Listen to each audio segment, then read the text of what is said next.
സത്യസന്ധനായും M ടിയുടെ കാലഘട്ടത്തിൽ ജീവിക്കാൻ കഴിഞ്ഞു. ഒരുപക്ഷേ നാളെ നമ്മളൊക്കെ പറയുന്നത് അങ്ങനെ ഒരു വാചകമായിരിക്കും. എം ടിയുടെ കാലഘട്ടത്തിൽ ജീവിക്കാൻ കഴിഞ്ഞു. എം ടി ഉണ്ടായിരുന്നു നമ്മുടെ കാലഘട്ടത്തിൽ. ഒരു യുഗം തന്നെ അവസാനിക്കുകയാണ്. എം ടി കഴിഞ്ഞ 7 പതിറ്റാണ്ട് കാലമാണ് മലയാളിയെ തൻ്റെ അക്ഷരങ്ങളിലൂടെ പിച്ചവെപ്പിച്ച് പലരെയും എഴുത്തുകാരാക്കി, പല താരങ്ങളെയും താരാകാശത്ത് പ്രതിഷ്ഠിച്ചത് അദ്ദേഹത്തിൻ്റെ കഥാപാത്രങ്ങളായിരുന്നു. വ്യക്തിപരമായ അദ്ദേഹവുമായി അടുത്ത ബന്ധമുള്ളവർ, അദ്ദേഹത്തെ കഥാപാത്രങ്ങളിലൂടെ ഇഷ്ടപ്പെട്ടവർ, അങ്ങനെ ഒരുപാട് മനുഷ്യർ അവസാനമായി ആ മുഖം കണ്ട് മടങ്ങുകയാണ്. നിശ്ചേതനായി, ഇതൊന്നും അറിയാതെ നിർമ്മമനായി കിടക്കുകയാണ് എം ടി. അദ്ദേഹത്തിൻ്റെ അവസാന യാത്ര അത് സ്മൃതിപഥത്തിൽ ഒടുങ്ങുകയാണ്. ആ യാത്രയ്ക്കായി അദ്ദേഹം ഇപ്പോൾ മാവൂർ റോഡ് ശ്മശാനത്തിൽ എത്തിയിരിക്കുന്നു. ഇവിടെയും ആളുകളെ കടത്തിവിടുകയാണ്. അദ്ദേഹത്തെ കാണുന്നതിനായി വഴിയിൽ കൂടി നിന്ന മനുഷ്യരൊക്കെ ആയിരിക്കും ഇപ്പോൾ ഇവിടെ എത്തി അദ്ദേഹത്തെ ഒന്ന് വണങ്ങി കടന്നു പോകുന്നതല്ലേ അല്ലമീൻ? സുജയ, എം ഡിയെ സംബന്ധിച്ചിടത്തോളം എം ഡി നടന്ന് ഒരു വഴിയായി മാറിയവനാണ്. ആ വെറും വഴിയായിരുന്നില്ല, ഒരു രാജകീയ പാത തീർത്ത് ആ രാജകീയ പാതയായി മാറിയ ഒരു എഴുത്തുകാരനാണ് എം ഡി.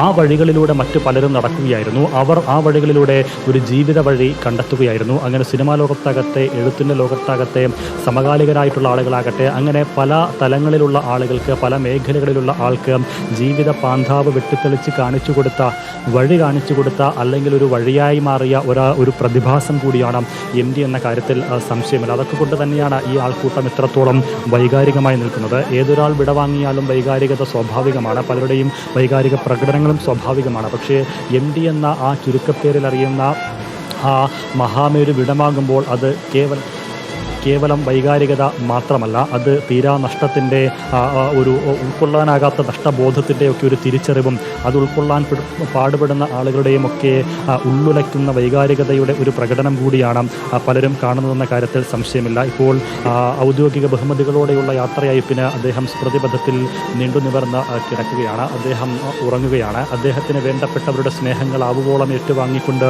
അവസാന യാത്ര, രണ്ടാമതൊരൂഴമില്ലാത്ത യാത്രയ്ക്ക് എം ഡി തയ്യാറെടുക്കുകയാണ്. കാലത്തിൻ്റെ സുഹൃതം അത് കെട്ടുപോകുമ്പോൾ അത് അനുഭവിക്കാൻ, അല്ലെങ്കിൽ ആ കാലത്ത് സുജിയെ സൂചിപ്പിച്ചതുപോലെ ആ സുഹൃതം അനുഭവിക്കാൻ കഴിഞ്ഞവരാണ് മലയാളികളിൽ അധികവും. അവരിലേറെ പേരാണ് ഇന്നിവിടെ സംഗമിച്ചിരിക്കുന്നത്. ആ സുഹൃതത്തിൻ്റെ, ആ ദയാവായ്പിൻ്റെ, ആ സ്നേഹവായ്പിൻ്റെ ഇനിയുള്ള അനുഭവങ്ങൾ അത് അനുഭവവേദ്യമാകില്ലല്ലോ, അല്ലെങ്കിൽ ആ ഒരു നഷ്ടബോധവും പേറിക്കൊണ്ട് നിൽക്കുന്ന ഒരു പറ്റം ആളുകളാണ്. കാലത്തിന്, ചരിത്രത്തിന് ഇതുപോലൊരു കഥാപുരുഷനെ മടക്കി നൽകാനാവില്ല എന്ന ബോധ്യത്തോടു കൂടി നിൽക്കുന്ന ആളുകളാണ് അധികവും ഇവിടെയുള്ളത്. ഇവരിൽ പലരും ഒരുപക്ഷേ സാഹിത്യവുമായി, എഴുത്തിൻ്റെ ലോകവുമായി കുലബന്ധം പോലുമില്ലാത്ത ആളുകളുണ്ടാകും. ഒരുപക്ഷെ എം ഡിയുടെ ഒരു കൃതികളും വായിച്ചിട്ടില്ലാത്തകളുണ്ടാകും. പക്ഷേ എം ഡിയുടെ എഴുത്തിൻ്റെ സ്വഭാവം അറിയുന്ന ആളുകൾ ഒരുപാട് പേരുണ്ട്. ആ എഴുത്ത് ഏതെങ്കിലും തരത്തിൽ തങ്ങളുടെ ഹൃദയവുമായി ബന്ധിപ്പിക്കുന്നു എന്നുറച്ച ബോധ്യമുള്ള ആളുകൾ അനവധിയുണ്ട്. ആ ബന്ധവും, അല്ലെങ്കിൽ എം ഡിയെ കേട്ടറിഞ്ഞ് വന്നവർ പോലും, വായിച്ചറിഞ്ഞിട്ടില്ലെങ്കിൽ പോലും കേട്ടറിഞ്ഞവരോ അല്ലെങ്കിൽ മിനി സ്ക്രീനിൽ കണ്ടറിഞ്ഞിട്ടുള്ളവരോ ഒക്കെയാണ് ഇവിടെ സംഘടിച്ചിട്ടുള്ളവർ. രാവിലെ മുതൽ തന്നെ അദ്ദേഹത്തിൻ്റെ വീട്ടിൽ വന്നുപോയവരൊക്കെ ആ തരത്തിലുള്ള ആളുകളാണ്. ഇതിലും അങ്ങനെ ഒരു കഥാകാരൻ, അങ്ങനെ ഒരു എഴുത്തുകാരൻ, അങ്ങനെ ഒരു മലയാളത്തിൻ്റെ പ്രിയപ്പെട്ടവൻ അവസാന യാത്രയ്ക്കുള്ള തയ്യാറെടുപ്പിലാണ്. നേരത്തെ സൂചിപ്പിച്ചതുപോലെ യാത്രാ പശ്ചാത്തലം മുൻനിർത്തി എത്രയോ എഴുത്തുകൾ, എത്രയോ കഥകൾ, എത്രയോ സന്ദർഭങ്ങൾ തൻ്റെ കഥകളിൽ പ്ലോട്ടുകളായി വന്നിട്ടുണ്ടാകാം, കഥാ പരിസ്തരമായി വന്നിട്ടുണ്ടാകാം. ഏകാന്തതയുടെയും മൗനത്തിൻ്റെയും മരണത്തിൻ്റെയും കഥകൾ പലപ്പോഴും പല വിധത്തിൽ എം ഡി അവതരിപ്പിച്ചിട്ടുണ്ടാകാം. ഒടുവിൽ അതിൻ്റെയൊക്കെ നായകനായി എം ഡി മാറുന്നു, അല്ലെങ്കിൽ അതിലെയൊക്കെ ഒരു ഭാഗമായി എം ഡി യാഥാർത്ഥ്യത്തോടടുക്കുന്ന ഒരു കാഴ്ച, അത് ഉൾക്കൊള്ളാനാകാതെ നിൽക്കുന്ന ആളുകളാണ്. ഇപ്പോൾ ഔദ്യോഗിക ബഹുമതി നൽകാനുള്ള തയ്യാറെടുപ്പാണ്. ഇവിടെ കൂടി നിൽക്കുന്നവരൊക്കെ പോലീസ് നിയന്ത്രിക്കുന്നുണ്ട്. എം ഡിയുടെ ഭൗതികദേഹം ഈ സ്മൃതിപഥത്തിൻ്റെ പ്രവേശന കവാടം കഴിഞ്ഞ് മുൻഭാഗത്ത് വെള്ളവിരിച്ച മേശയിൽ കിടത്തിയിരിക്കുകയാണ്. മന്ത്രിമാരായിട്ടുള്ള മുഹമ്മദ് റിയാസുണ്ട്, ഒപ്പം എം വി രാജേഷുണ്ട്, അതോടൊപ്പം ശശീന്ദ്രനുണ്ട്, മറ്റു ജനപ്രതിനിധികൾ എം കെ രാഘവനും ഷാഫി പറമ്പിലും രാഹുൽ മാങ്കൂട്ടത്തിലും ഉൾപ്പെടെയുള്ള എം എൽ എമാരും എം പിമാരും മറ്റ് ജനപ്രതിനിധികളും രാഷ്ട്രീയ നേതാക്കളും സാംസ്കാരിക സാഹിത്യ രംഗത്തെ കുലപതികളും ഉൾപ്പെടെ അങ്ങനെ പല ഇടങ്ങളിൽ നിന്നുള്ള VIP-കളുണ്ട്. അതോടൊപ്പം തന്നെ എം ഡിയുടെ കഥാപാത്രങ്ങളിൽ, എം ഡിയുടെ എഴുത്തുകളിൽ കഥാപാത്രങ്ങളായി മാറിയ സാധാരണക്കാരായ ആളുകളുണ്ട്. അങ്ങനെ സമൂഹത്തിൻ്റെ നാനാതുറകളിലുള്ള ഒരു പരിച്ഛേദം ഇപ്പോൾ ഈ സ്മൃതിപഥത്തിന് മുന്നിൽ എത്തിയിരിക്കുകയാണ്. അവരുടെ പ്രിയപ്പെട്ട കലാകാരന് യാത്രാ മൊഴി ചൊല്ലുന്നതിനായി കേരളത്തിൻ്റെ ഒരു പരിച്ഛേദം തന്നെ ഇവിടെ സമ്മേളിച്ചിരിക്കുന്നു എന്നുള്ളതാണ് എടുത്തു പറയേണ്ടത്.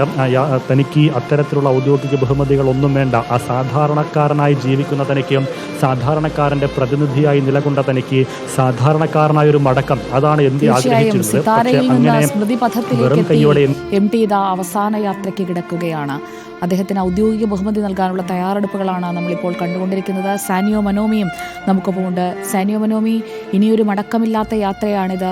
ആ യാത്രയുടെ അവസാന ഘട്ടത്തിലെത്തി അദ്ദേഹം കാത്തിരിക്കുകയാണ് ആ യാത്രാമൊഴിക്കായി. ഔദ്യോഗിക ബഹുമതികൾ വേണമെന്ന് അദ്ദേഹം ആഗ്രഹിച്ചിരുന്നില്ല. പക്ഷേ ഒടുവിൽ കുടുംബം സർക്കാരിൻ്റെ സമ്മർദ്ദം, സർക്കാരിൻ്റെ ആവശ്യം അംഗീകരിക്കുകയായിരുന്നു. അദ്ദേഹത്തെ പോലൊരു കലാകാരൻ അതെങ്കിലും ചെയ്യാൻ അനുവദിക്കണമെന്ന സർക്കാരിൻ്റെ ആവശ്യം കുടുംബം അംഗീകരിക്കുകയായിരുന്നു. ഇപ്പോഴതാ ഔദ്യോഗിക ബഹുമതി നൽകാനുള്ള തയ്യാറെടുപ്പുകളല്ലേ നമ്മൾ കാണുന്നു.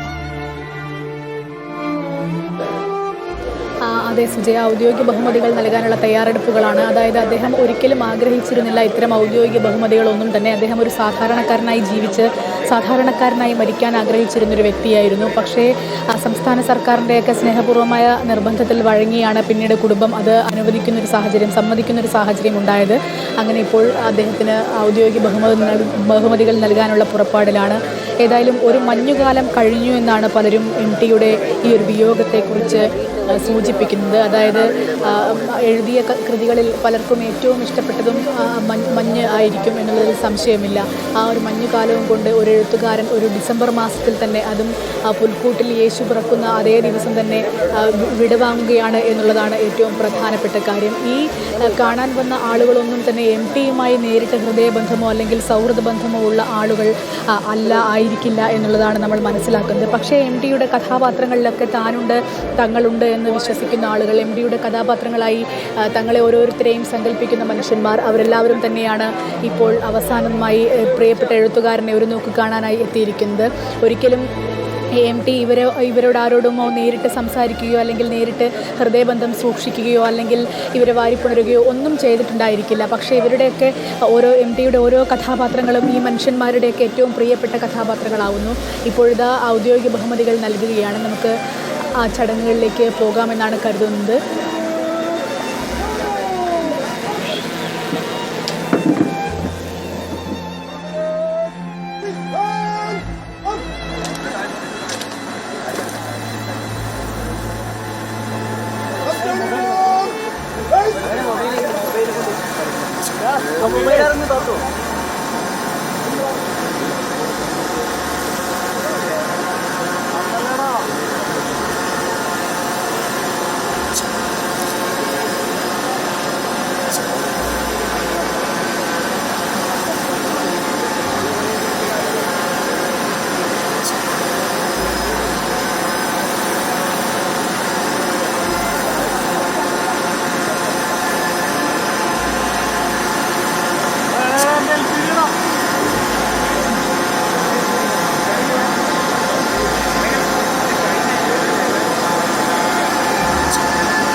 ഔദ്യോഗിക ബഹുമതികൾ കഴിഞ്ഞിരിക്കുകയാണ്.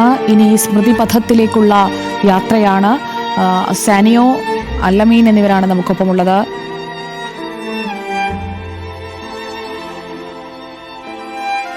അല്ലമീൻ, ആ മുഖം ഇനി നമുക്ക് കാണാൻ കഴിയില്ല.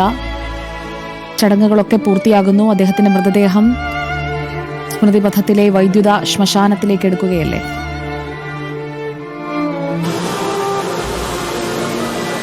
സുജയ, ഔദ്യോഗിക ബഹുമതികളെല്ലാം പൂർത്തിയാക്കി ചിതയിലേക്ക് എടുക്കുകയാണ്. MT എന്ന മലയാള സാഹിത്യ ലോകത്ത് ആളിപ്പടർന്ന ഒരു തീയായി ആളിപ്പടർന്ന ആ മഹാമേരുവിനെ, മലയാള സാഹിത്യത്തെ ലോകനെറുകയിൽ പ്രതിഷ്ഠിച്ച, തൻ്റെ വരികളിലൂടെ തൻ്റെ എഴുത്തിലൂടെ മലയാളത്തിന് നിരവധി പുരസ്കാരങ്ങളും അഭിമാന നിമിഷങ്ങളും ആദരവും സമ്മാനിച്ച ആ കലാകാരന്, ആ പ്രിയപ്പെട്ടവന് ഇതൊന്നും ഒരു പകരമാവില്ല എന്നുള്ളത് എല്ലാവർക്കും അറിയാവുന്നതാണ്. പക്ഷേ സംസ്ഥാനത്തിന് നൽകാവുന്ന അവസാന നിമിഷം, സംസ്ഥാനത്തിന് നൽകാവുന്ന ഏറ്റവും വലിയ യാത്രാമൊഴി ചൊല്ലിക്കൊണ്ട് തന്നെയാണ് കേരളം MT എന്ന മലയാളികളുടെ പ്രിയപ്പെട്ടവനെ യാത്ര ചൊല്ലുന്നത്, വിട ചൊല്ലുന്നത്.